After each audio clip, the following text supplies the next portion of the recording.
আরে স্যার, আমি আর কোনোদিন কাজ করবো না তোমার এখানে। তুমি আমার বেতন টেতন বাড়াবো না, আমি তোমার এখানে কোনোদিন কাজ করবো না। আরে তোমার ডেকেছে স্যার বেতন বাড়িয়ে জন্য। স্যার আমার বেতন বাড়াবে?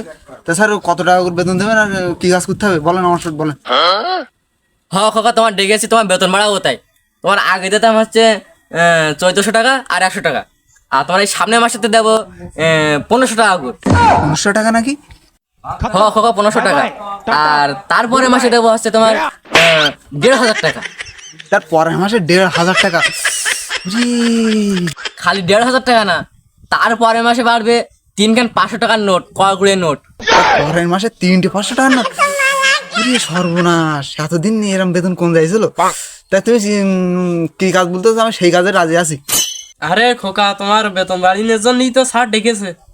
হ্যাঁ হ্যাঁ হ্যাঁ, তুমি এই আজকে বলে দিলাম, তুমি এই সামনের শনিবারেতে তুমি একদিনও মেজ দেবা না, ঠিক আছে? তুমি সামনের শনিবারতে আসবা। আপনারও বলা লাগবে না, 8টার আগের থেকে এসে কাজে আমি লেগে পড়বানি। তা এখন আমি যাই, কালকে সকালে দেখা হবানি। বাবু, মাল একখান পাইছি, যে খাতে ফেলবো সে খাতে কাজ করবে। তাহলে আমরা যাই বাড়িতে।